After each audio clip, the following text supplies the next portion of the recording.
오늘의 성경 말씀은 요한복음 12장 44절에서 50절까지의 말씀입니다. 예수께서 외쳐 이르시되 나를 믿는 자는 나를 믿는 것이 아니요 나를 보내신 이를 믿는 것이며 나를 보는 자는 나를 보내신 이를 보는 것이니라. 나는 빛으로 세상에 왔나니 무릇 나를 믿는 자로 어둠에 거하지 않게 하려 함이로라. 사람이 내 말을 듣고 지키지 아니할지라도 내가 그를 심판하지 아니하노라. 내가 온 것은 세상을 심판하려 함이 아니요 세상을 구원하려 함이로라. 나를 저버리고 내 말을 받지 아니하는 자를 심판할 이가 있으니 곧 내가 한 그 말이 마지막 날에 그를 심판하리라. 내가 내 자의로 말한 것이 아니요 나를 보내신 아버지께서 내가 말할 것과 이룰 것을 친히 명령하여 주셨으니 나는 그의 명령이 영생인 줄 아노라. 그러므로 내가 이루는 것은 내 아버지께서 내게 말씀하신 그대로니라 하시니라. 아멘. 오늘은 요한복음 12장 44절에서 50절까지의 말씀을 가지고 크리스천으로 산다는 것의 의미라는 제목으로 하나님의 은혜를 함께 나누도록 하겠습니다. 오늘날 세상 사람들이 우리 크리스찬들에 대한 평가는 매우 나쁩니다. 아주 박하게 평가를 하고 있어요. 세상 사람들이 우리 크리스찬을 평하는데 대부분의 생각들이 이기적이고 타락하고 신뢰할 수가 없다는 것입니다. 그리고 교회에 나가면 배울 게 없고 교회에 나가면 되려 더 인간성이 나빠진다고 얘기들을 하고 있어요. 그리고는 모 신문의 칼럼에도 나왔었지만 이게 목사들부터 시작해서 성도들이라는 사람들이 예수 그리스도의 가르침과는 맞지 않는 상반된 삶을 산다는 것이에요. 그러다 보니까 크리스찬들이 세상 사람들보다 더 선하고 착한 것이 아니라 악하다는 거예요. 그리고는 교회가 예수 그리스도의 말씀처럼 세상의 빛과 소금의 역할을 하는 것이 아니라 되려 교회가 세상의 쓰레기가 되었다는 그런 식으로들 아주 악평을 가하고 있습니다. 저는 이제 아침마다 주요한 언론들의 기사를 거의 이제 인터넷에 나와 있는 그 기사들을 다 훑어봅니다. 훑어보면 기독교에 대해서 좋게 얘기하는 언론이 별로 없어요. 보면 전부가 다 이런 식으로 칼럼을 써야 인기가 있는가 봐요. 게다가 드라마라는 드라마들을 훑어보면은 드라마에서 나오는 목사들의 이미지나 또는 목사들의 자녀들의 이미지는 더 글로리라는 그 드라마에 나와 있듯이 아주 사악한 자식들, 사기꾼 목사들, 뭐 아주 안 좋은 질이 안 좋은 그런 그 목사들. 게다가 또 이단들 목사들, 그런 사람들이 마치 크리스찬의 모든 것인 것처럼 그렇게 드라마에서는 이제 크리스찬들을 까야 인기가 있는 모양이에요. 이게 지금 오늘날 우리 크리스찬들이 처하고 있는 사회적인 현실입니다. 매우 정말 가슴 아픈 일이죠. 원래 크리스찬들이란 매우 고결하고 덕성이 높고 희생적이고 사랑에 가득한 사람들이었습니다. 초대 안디옥 교회에서 예수 그리스도를 믿는 자들을 처음으로 일컬어서 크리스찬이라고 했어요. 사도행전 11장 24절 26절 말씀을 제가 잠깐 읽어드리겠습니다. 바나바는 착한 사람이요 성령과 믿음이 충만한 사람이라 이에 큰 무리가 죽게 더하여 지더라. 바나바가 사울을 찾으러 다소에 가서 만남에 안디옥에 데리고 와서 둘이 교회에 1년간 모여 있어 큰 무리를 가르쳤고 제자들이 안디옥에서 비로소 그리스도인이라 일컬음을 받게 되었더라. 그러니까 예수 그리스도를 믿는 크리스천들, 그 사람들을 처음으로 그리스도인이라고 초대교회인 안디옥 교회에서 비로소 기독교인, 즉 그리스도인, 크리스찬이라는 일컬음이 생겨나기 시작했던 것입니다. 초대교회 신자들은 아시다시피 편하게 신앙생활하지 못했습니다. 그 사람들은 사도들과 그리고 예수님의 직전 제자들 약 500명이나 되는 막대한 제자들이 지중해 세계에 퍼지면서 그들에게 직접 예수 그리스도가 살아계셔서 하셨던 말씀과 그분이 어떠한 기적을, 어떠한 사역을, 어떠한 회복을 사람들을 시켜줬는지, 그분은 어떻게 돌아가셨고 어떻게 승천했고 부활했고 승천했고 그분이 마지막으로 우리에게 무슨 말씀을 했는가, 이거를 그대로 전했어요. 그러니까 당시에 예루살렘 박해를 통해서, 물론 뭐 예수님의 이종사촌 동생이었던 야고보 사도가 죽은 것은 맞습니다. 그렇지만은 그 예루살렘 대박해 때 이제 예수님의 직전 제자들은 지중해 세계로 마구 퍼져가지고 예수 그리스도는 주님이시라고, 이 땅에 오신 구세주라는 그 복음을 계속 전했습니다. 그때 들었던 사람들은 아니 직접 본 사람이 얘기를 하니까 안 믿을 수가 없었던 거예요, 사실은. 그러니까 그때 사람들은 예수 그리스도께서 그렇게 정말 순교를 당하시면서도 부활하시고 하늘에 승천하셨고 다시 오신다고 분명히 얘기를 했구나, 그러면서 믿음을 가지게 된 것입니다. 그러니까 당시에는 예수 그리스도를 믿는 것은 목숨을 바치는 거였어요. 그러니까 죽음을 각오했거든요. 로마 제국은 아시다시피 황제가 태양신의 아들이었습니다. 그러다 보니까 로마 황제는 자기가 신이요, 모든 로마의 시민들은 자기를 신으로 섬겨야 했습니다.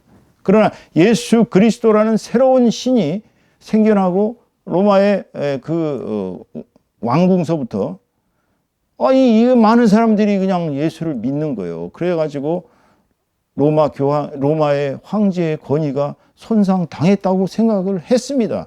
그러다 보니까 이제 막 압제를 시작한 거예요. 뭐 잡아다가 고문을 가하고 뭐 사자밥이 되게 하고 막 죽이고, 그냥 심지어는 자식들 보는 앞에서 어머니를 네가 신앙을 버리지 않으면 네 앞에서 이 자식들을 하나씩 죽이겠다, 그런 압제를 가하면서도 그 당시에 크리스천들은 자식들한테까지 너희들이 여기서 죽으면 순교하는 것이고 하나님 나라에 같이 가는 것이니까 어차피 엄마도 간다, 나를 죽여, 같이 죽자, 이렇게 눈같이 순결한 신앙을 지켜냈던 것입니다.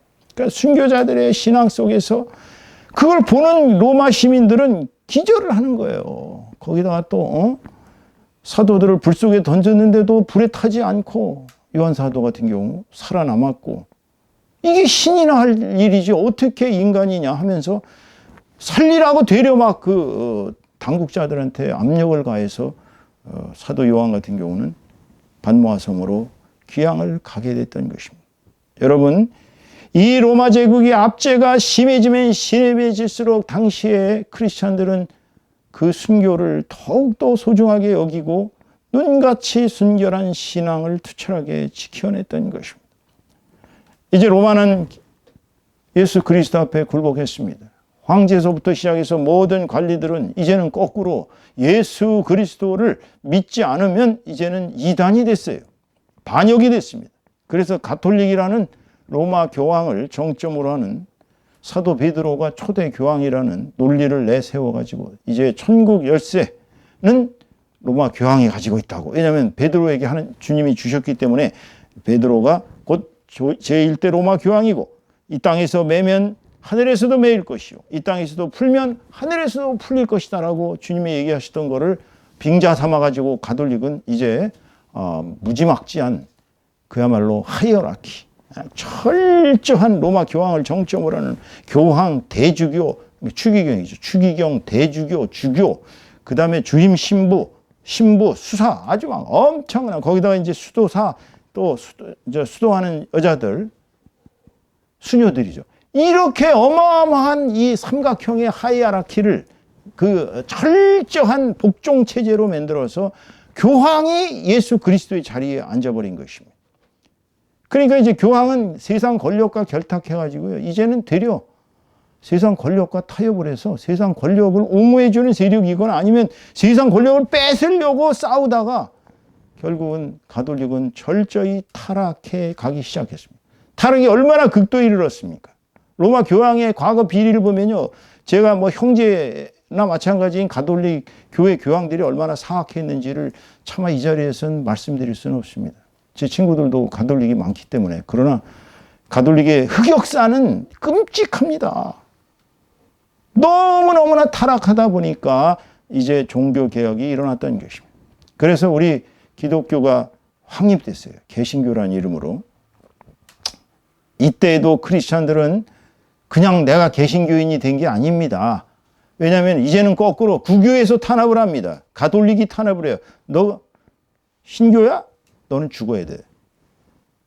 이젠 또 영국 성공회가 헨리 8세가 지가 지 마누라하고 이혼하기 위해서 그냥 마누라를 벌써 몇 명 갈아치우는데도 로마 교황한테 나 이혼할래 그러니까 안 돼. 그러니까 자기가 영국 국교를 만들었어요. 그게 영국 성공회예요. 그러면서 자기가 대장이라고 이제 교황과 똑같은 자리에 앉았어요. 그 헨리 8세 때문에 영국 국교가 성립되고 이제 국교도들은 이제 안 믿는 또 크리스찬들, 개신교인들을 퓨리탄이죠. 퓨리탄들을 탄압했습니다.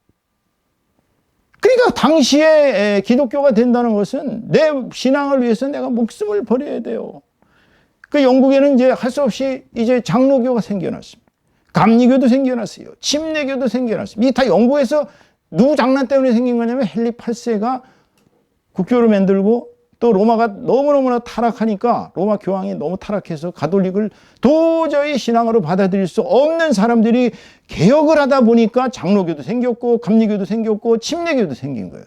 이 사람들이 미국 맨 처음에 네덜란드로 도망갔었거든요. 네덜란드 도망가가지고 거기서 신앙의 자유를 얻으려고 했는데 거기서도 막 괴롭히고 탄압하는 거예요. 그러니까 안 되겠다. 미국으로 건너가자. 거기 가면 아무도 없으니까 거기 가서 우리가 새로운 그야말로 하늘나라와 똑같은 그런 신앙의 천국을 만들자. 그래서 건너간 게 미국의 퓨리탄들이고 그들이 만든 것이 바로 청교도 신앙이라는 위대한 신앙의 전통을 남긴 것이죠. 거기서 또 이제 캐나다로 퍼지고 막 이제 세계로 선교하면서부터 대한민국에까지 신앙이 들어오게 된 것입니다. 조선조 말에는 우선 천주교가 들어왔어요. 천주교는 사실 세계 역사상 우리나라처럼 그냥 자기네들끼리 믿어갖고 뭐 거기에 무슨 선교사가 들어왔던 것도 아니고 그냥 자기네들끼리 어떻게 그 북경에서 가지고 온 이승훈이가 가지고 온 그런 신학 그 천주교 서적들을 보니까 야 이거 우리가 믿어야 되는 거 아닌가. 그 사람들은 유교를 믿던 사람들이거든요. 조상들의 제사를 안 지내면 큰일 나는 줄 알고 허구한 날 공장을 맹장을 하던 사람들이 이 책을 보고 연구해가지고 이제 자기네들끼리 신앙 조직을 만든 거예요. 그게 이제 무슨 가톨릭이 말하는 성지라는 곤지암이니 뭐 이런 데서 사람들이 나름대로 신앙을 가지기 시작했습니다. 그렇지만 조선의 국교인 유교는 천주교하고 배치되거든요. 그러니까 천주교는 무조건 무부다. 임금도 모르고 아비도 모르는 아주 불상놈의 종교라고 그냥 무지하게 탄압했습니다. 막 죽였어요. 몇만 명을 쳐 죽였습니다. 그리고 무지한 사람들 그야말로 기억 니은도 모르던 그런 무지한 사람들마저도 니들 여기 예수 초상화 밟고 지나가면 살려줄게. 그 사람들 밟고 지나가면 살았죠. 근데 죽었어요. 일자무식인 사람들도 나 예수 믿겠다고 그러고 그냥 죽었어요. 그래서 천주교는 세계 가톨릭 사상 108명의 성인들을 배출했고 가톨릭에서 이런 역사가 없습니다. 가톨릭은 사실 전도하는 방법이 무지막지했거든요. 여러분 남미에 전도하는 방법이 어떤 줄 아세요? 자, 원주민들을 다 일렬로 세웁니다. 강가에다 세우고 자, 가톨릭 믿을래 안 믿을래? 그래서 믿는다 그러면 살려주고 안 믿는다 그러면 뒤에서 다 총 쏴주고 죽였어요. 그렇게 강제로 전도한 것이 오늘날 남미의 가톨릭입니다, 여러분. 그런데 기독교는 어떻게 됐어요? 기독교는 이제 외국 선교사들이 우리나라에 들어왔죠. 들어와가지고 목숨을 막 버리면서 막 헌신적으로 그렇게 선교를 했습니다. 그리고 그 사람들의 힘이 오늘날 우리 기독교가 탄생하게 만든 힘이고 결국은 우리 대한민국 오늘날 세계 기독교를 지도하는 그러한 높은 자리에 이르는 것은 바로 그런 선교사들의 헌신과 또 그를 따랐던 우리 조상 믿음의 선조들은 굉장히 순수했습니다. 초기 기독교인들은 얼마나 순수했는지 지금으로부터 약 한 6, 70년대까지만 해도 기독교인, 아마 한 80년대까지만 해도 기독교인 그러면은 보증수표였어요. 어디 가서 교회 다니는 사람이다. 그러면 그냥 사람들이 얼마나 정직하고 얼마나 믿을만하고 얼마나 헌신적일까. 사실 그랬거든요. 우리 믿음의 선조들이. 그런데 우리 기독교가 지금 1200만이나 헤아리는 무지막지한 숫자로 막 늘어나세요. 처음에 기독교 들어왔을 때 겨우 100명, 200명. 이승만 박사가 그때 당시에 기독교를 이용해가지고 자기가 권력을 잡으려고 할 때만 해도 사실은 전국 기독교인이라고 해서 몇십만 명 되지도 않았습니다. 아주 극소수였어요. 그런데 이게 완전 참 우리나라가 산업화를 거치면서 민주화되고 산업화를 거치면서 기독교가 폭발적으로 늘어나서 지금 세계적으로 유례없는 그러한 정말 양적 성장을 이룩했습니다. 오늘날 이제는 또 K문화가 세계로 나가고 있어요. K문화 아시죠? K-팝. K-팝 뿐입니까? K 화장품, K 또 전자제품. 세계 사람들이 보면은 한국 하면 잘 사는 나라. 정말 동경하는 나라. 드라마, 영화 할 거 없이 음악, 이게 완전히 세계로 나가면서 한국 사람들은 어떤 사람들인가? 정말 요즘은 한국 사람들을 세계인들이 숭배하는 지경까지 이르렀다고 해도 과언이 아닙니다. 이것의 저변에는 우리 한국 기독교의 역할이 엄청 컸다는 것입니다, 여러분. 그럼에도 불구하고 오늘날 한국 기독교가 왜 이런 극심한 비판을 받으면서 이제는 개혁하지 않으면 이 사회로부터 외면받을 수밖에 없는 위기에 몰린 것이냐. 저는 그 원인을 첫째는 일부 몰지각한 정치 지향적 목회자들 때문이라고 생각합니다. 목회자가 목회자의 길은 물론 예언자적으로 정말 정치를 위정자들이 잘못하면 비판해야 됩니다. 혹독하게. 그렇지만 잘못하는 사람들을 옹호하고 조찬 기도회를 열어서 거기 가서 아부하고 군사 독재 시절부터 시작해서 지금까지 보면은 이게 정치 지향하는 목사들이 일반 대다수의 민중이 생각하는 전혀 다른 길을 걷고 있기 때문에 욕을 먹게 된 것입니다, 여러분. 목사님들은 사실 하늘나라의 권력을 가지고 있기 때문에 목사가 축복하면 하늘나라에서도 축복할 것이고 목사가 저주하면 하늘나라에서도 저주하겠죠. 그렇지만 그 막강한 권력을 왜 위정자들한테 가서 아부를 해요? 대통령보다 더 높은 게 목사예요, 엄밀히 얘기하면. 왜냐? 대통령은 죽으면은 그냥 성도로서 지옥에 가든지 천국에 가겠죠. 그렇지만 목사는 하나님의 종입니다. 위에 있어요. 대통령이나 위정자들 위에 있습니다. 위정자들한테 아부하는 목사들, 이거 잘못되는 사람들입니다. 이런 사람들이 대한민국을 망치고 있어요. 두 번째는 가짜 사이비 이단들, 예전에 통일부터 시작해서 신천지, 하나님의 교회, 무슨 별 이상 야릇한 JMS. 저는 그거 잘 보지도 못해요. 끔찍해갖고 텔레비 딱 틀어서 첫 장면을 보자마자 충격에 그냥 저는 못 봤습니다. 이 사이비 이단들의 악행이 얼마나 극심하면 이 나라 이민족을 이렇게 기독교인들을 다 망치고 있을까. 그 다음에는 이것들을 자기의 정치적 목적에 이용하고 있는 위정자들. 신천지에서 무려 몇만 명이 갑자기 당에 입당해서 경선하는데 이용하고 X 후보를 꼭 당선시켜라 명령 내리면 10만 명이 일사불란하게 가서 선거운동을 할.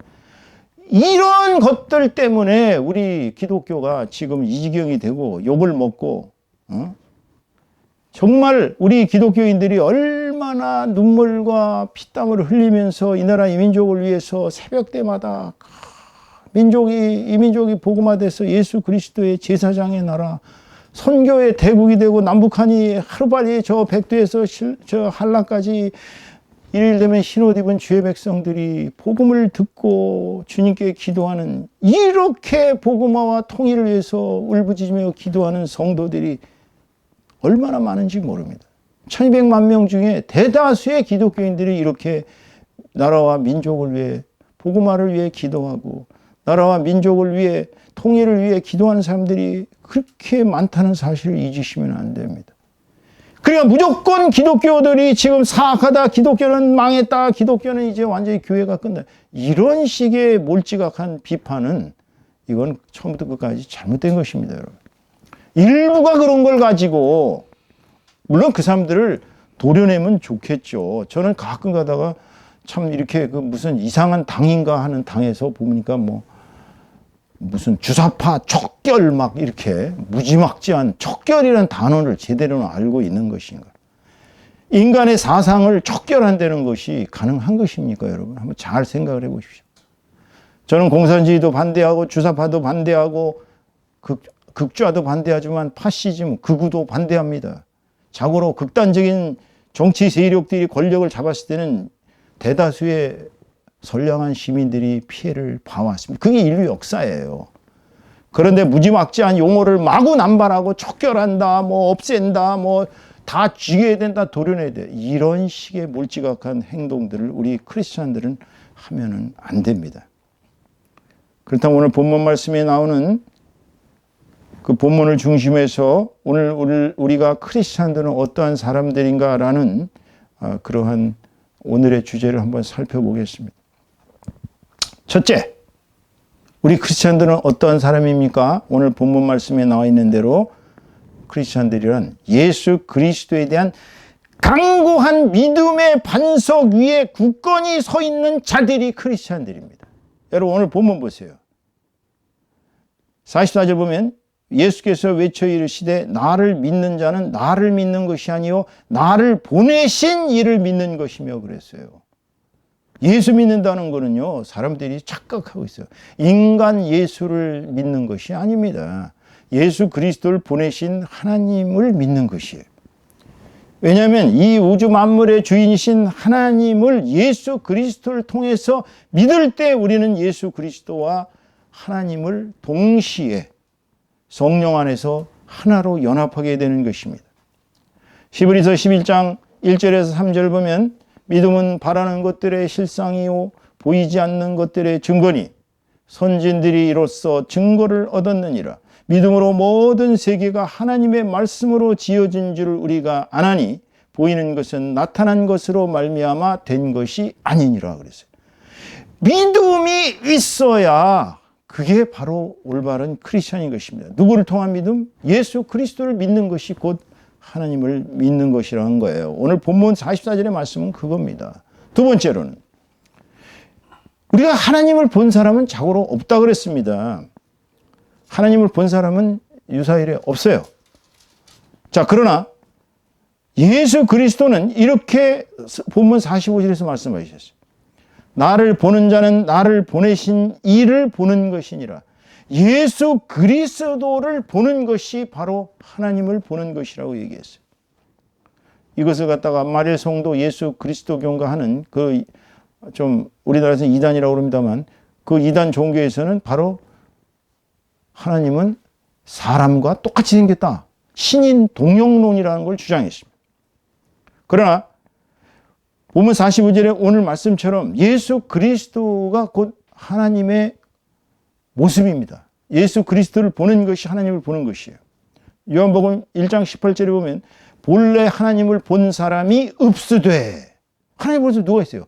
모세요? 모세 하나님 못 봤어요.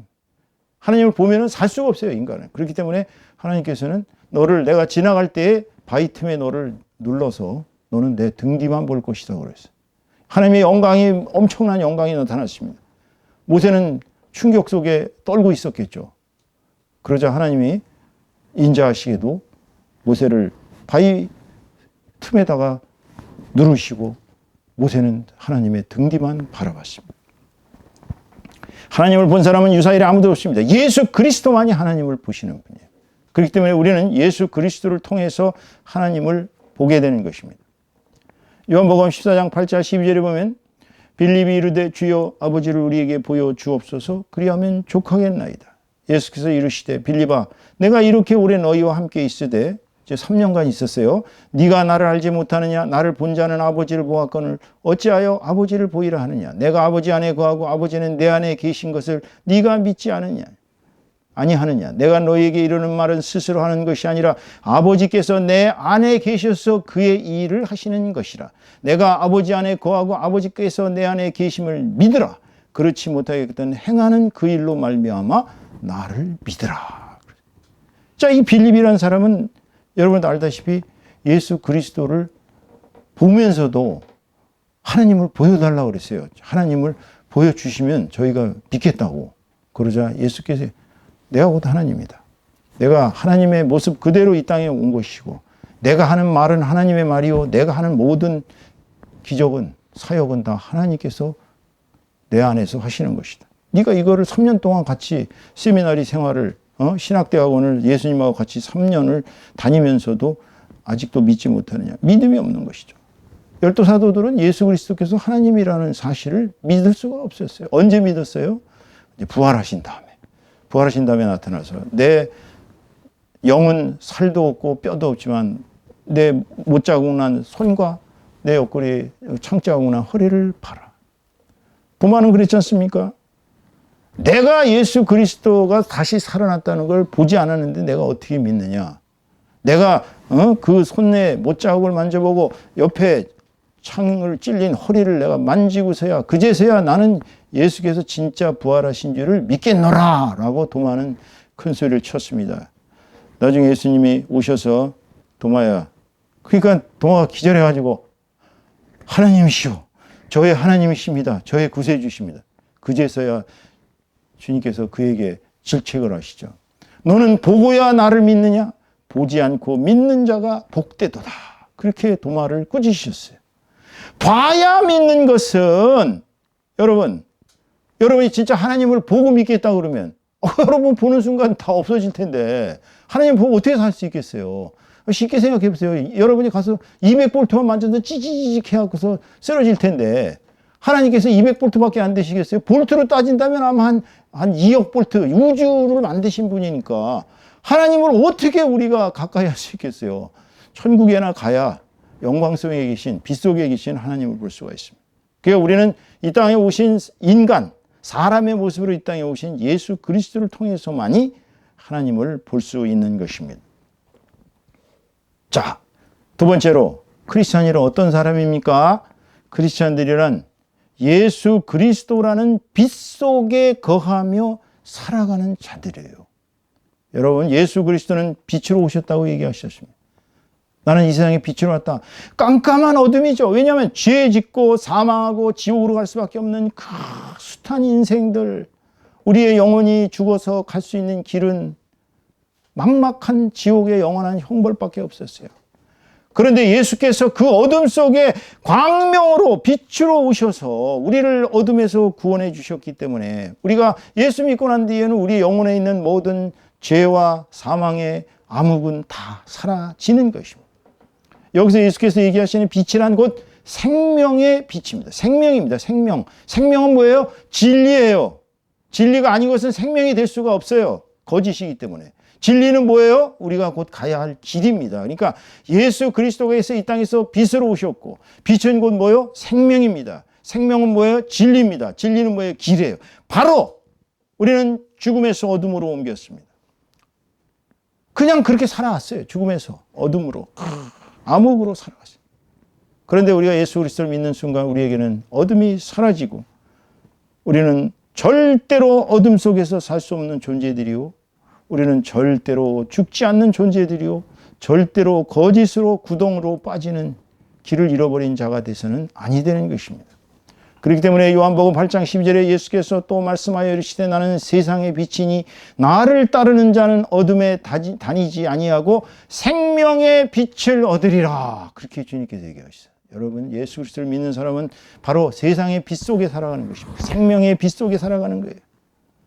요한복음 14장 6절에 보면 예수께서 이르시되 내가 곧 길이요 진리요 생명이니, 길이요 진리요 생명이 뭐예요? 곧 빛이에요. 이 세상의 얻은 암흑과 죄와 사망을 다 몰아내는 빛입니다. 그래서 그 빛을 통해야만 우리가 죽으면은 빛이 환한 세상으로 막 빨려 들어간다고 그러지 않습니까? 죽음을 체험하신 분들이, 임사 체험하신 분들이 얘기하는데 죽으면은 우리의 영혼이 막 환한 빛 속으로 막 빨려 들어간다고 합니다.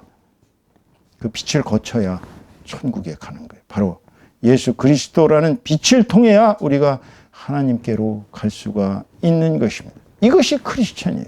빛 속에 살아가는 자들. 여러분들 크리스찬이라고 생각하신다면 어떤 사람들이에요? 나는 빛 속에 살아가는 자들이다. 이렇게 긍지를 가지시기 바랍니다. 그 다음에 크리스찬들이 어떤 사람들이에요? 바로 하나님께서 예수 그리스도를 통해 우리 크리스찬들에게 내리신 명령이 뭐라고 그랬어요? 하나님께서 예수 그리스도를 통해서 내리신 명령, 오늘 본문 말씀 보면은 답이 나와 있잖아요. 나는 그의 명령이 뭐라고? 영생인 줄 아노라. 그럼 영생을 얻기 위해서는 어떻게 해야 돼요? 우리 영혼이 죄와 사망의 심판으로부터 구원을 얻어야 될 거 아니에요. 그러면은 우리가 구원을 얻은 자는 영생을 얻게 되고, 영생을 얻은 자는 어떻게 돼요? 이 영원한 복락 속에 살아가는 것이죠. 그러니까 예수 그리스도의 말씀을 믿고 지키는 자는 심판이 따르지 아니하고 구원에 이른다고 그랬어요. 오늘 요한복음 5장 24절을 보면 이렇게 얘기하시거든요. 내가 진실로 진실로 너희에게 이르노니 내 말을 듣고 또 나 보내신 이를 믿는 자는 영생을 얻었고, 영생, 영원한 생명을 얻었어요. 심판에 이르지 아니하나니 사망에서 생명으로 옮겼느니라 그랬습니다. 예수 믿으면 바로 심판을 받지 않습니다. 심판을 받지 않고 어떻게 됩니까? 구원을 얻어요. 구원을 얻으면 어떻게 돼요? 영생을 얻게 돼요. 영생은 뭐예요? 영원한 생명, 죽지 않는 생명이 되는 것입니다. 예수라는 빛, 예수라는 생명, 예수라는 진리, 예수라는 길로 가는 사람은 빛 속에 살아가는 존재들이 되는 것입니다. 예화를 하나 들려드릴게요. 기독교 철학자인 엘튼 트루블러드라는 미국의 유명한 작가는 글도 많이 쓰신 분이에요. 기독교 신학을 철학으로 아주 풀어서 명쾌하게 설명을 하신 분입니다. 이분이 이렇게 얘기하고 있어요. 천국은 착하게 산 사람들이 가는 곳이 아닙니다. 진실로 회개하여 예수 그리스도의 피로 죄를 씻음 받은 사람들이 가는 곳입니다. 그랬어요. 처음부터 난 착하다. 이상하게요. 이상하게 착한 사람들은 예수를 잘 안 믿습니다. 왜냐하면 본인이 착하다고 생각하거든. 내가 죄 안 짓고 살면 됐지 왜 예수를 믿으냐고 그래. 그러나 예수를 믿고 구원받은 사람은 자기가 죄인이라고 자각하고 회개하고 예수 그리스도의 피로 죄 씻음을 받은 사람들이 가는 곳입니다. 지옥은 나쁜 일을 행한 사람이 가는 곳이 아닙니다. 회개하지 않아 죄를 그대로 간직하고 있는 사람이 가는 곳입니다. 따라서 교회는 의로운 사람들이 모인 박물관이 아닙니다. 교회는 죄인들의 병원입니다. 그래서 여러분 교회 욕하지 마세요. 저도 교회 욕 한참 했습니다. 예수 믿기 전에. 저도 교회를 안 다녔어요. 왜냐하면 교회에 다니는 사람들은 왠지 뺀질뺀질하고 이기적이고 아주 못된 인간들, 그것이 교회라고 생각했어요. 그런데 제가 충격을 받은 건 제 직원 한 사람이 저하고 논쟁을 하다가 교회는 죄인들이 가는 곳입니다. 그 말에 제가 충격을 받아서 교회를 한번 나가봤던 거 아닙니까? 사랑의 교회, 그 서초동 시절에. 그러는데 가보니까 사람들이 너무나도 정말 순수한 거예요. 이렇게 진짜 새신자들을 맞이하는 얼굴을 보니까 거짓으로 이게 아니에요. 이 교회는 뭔가 틀린데, 그래서 이제 물론 믿음도 없이 다니기 시작을 했었습니다. 나중에는 결국 그 교회를 통해 구원받았고 목사까지 됐습니다만은 정말 교회를 너무 욕하지 마세요. 거룩한 사람들만 모인 것이 교회가 아닙니다. 죄인들이 모여서 티격태격 싸우든 말든 그것은 주님께서 심판하실 문제지, 일반인들이 건방지게 마치 하나님의 자리에 앉아갖고 이 세상 교회를 다 욕하는 그런 작태들을 더 이상 하지 않으시기를 부탁드립니다. 예화를 두 번째 드린다면 R.C. 스프라울이라는 이 신학자는, 그분은 이렇게 얘기했습니다.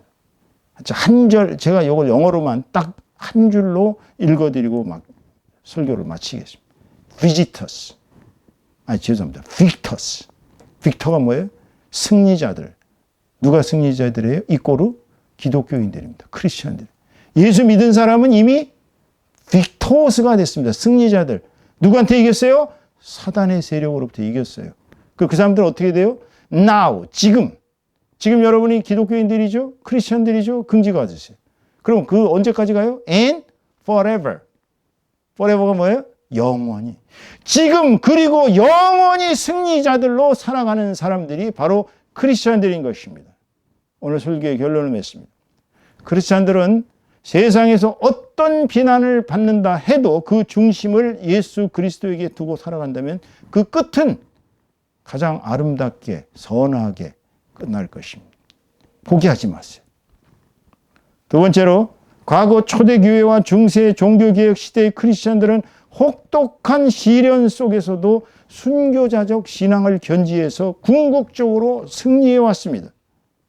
우리 크리스천들은 승리자들입니다. 지금 그리고 영원히. 그렇기 때문에 오늘날도 크리스천이 된다는 것은 오늘 본문 말씀처럼 예수 그리스도를 통해 하나님을 믿고 봄으로써 하나님을 볼 수 있어요. 여러분이 성경책을 예수 그리스도의 말씀을 계속 들으면 하나님을 볼 수가 있습니다. 그리고 어떻게 돼요? 예수 그리스도라는 빛 속에서 살아가는 것입니다. 빛나는 존재로 살아가는 것이에요. 빛 속에서 사는 사람은 모세가 마치 하나님하고 40일간 있다가 내려오니까 몸에 빛이 너무나 빛이 나가지고 도저히 얼굴을 볼 수 없어서 수건으로 얼굴을 가리고 성도들을 대했던 것처럼 예수 그리스도는 빛 속에 살아가는 여러분들은 절대로 빛의 사람들로 살아갈 수밖에 없습니다. 그렇기 때문에 하나님의 말씀을 지키며 살아서 여러분은 죄와 사망의 심판을 받지 않습니다. 놀라운 특권입니다. 그리고는 여러분의 영혼은 구원을 얻습니다. 구원을 얻은 다음에 어떻게 돼요? 영생이라는 영원한 복락을 누리며 살게 되는 것이 바로 크리스천들인 것입니다. 여러분, 세상에서 우리를 아무리 욕하고 우리를 아무리 폄하하고 우리를 아무리 짓이겨도 우리는 바로 예수 그리스도를 통해 영원한 승리자가 된 사람들인 것입니다. 따라서 우리는 예수 그리스도라는 빛 속에서 영생을 누리며 행복하게 살아가는 저와 여러분 다 되시기를 주님의 이름으로 축원합니다. 축원합니다.